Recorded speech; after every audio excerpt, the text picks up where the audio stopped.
క్రీస్తునాథుని యందు మిక్కిలి ప్రియమైన సహోదరి సహోదరులారా, జీవస్వరం అనుదిన దైవవాక్య సందేశములోనికి మీకందరికీ స్వాగతం.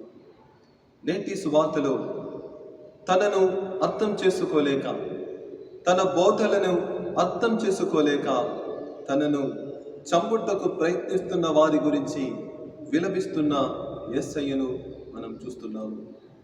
యేసు ప్రభువు పరలోకమును విడిచి ఈ భూలోకములోకి దిగి వచ్చి మనల్ని రక్షించుటకు ఆయన ప్రయత్నించారు. ప్రియులారా, కానీ ఆయన బ్రతికి ఉన్న రోజులలో ఎవరు కూడా ఆయనను అర్థం చేసుకోలేకపోయారు. వారి గురించి విలపిస్తూ ఇదిగో లూకా సువార్త 13వ అధ్యాయము 34వ వాక్యములు ప్రకటిస్తున్నారు.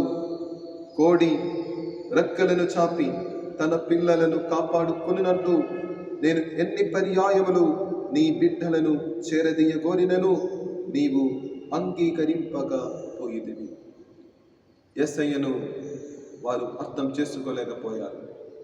వారి కోసం మంచి కార్యాలు చేసిన యేసు ప్రభును వారు అర్థం చేసుకోలేకపోయారు. ప్రియులారా, ఈరోజు మన జీవితంలోకి మనం తొంగి చూడాలి.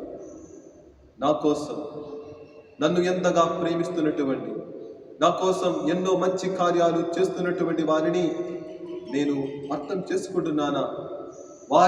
వారిని అర్థం చేసుకోవడానికి నేను ప్రయత్నిస్తున్నానా అని మనం ధ్యానించాలి. అలా మన దగ్గర ఉన్న వారిని అర్థం చేసుకోవడంలో ప్రియులారా మనం ఎప్పుడు ముందు ఉండాలి. అప్పుడు మాత్రమే యేసయ్యకు ఇష్టమైనటువంటి బిడ్డలుగా మనం మారుతాము. దానికోసం మనం ప్రయత్నిస్తాం. దేవుడు మనలందరినీ దండిగా దీవించునుగాక. ఆమేన్.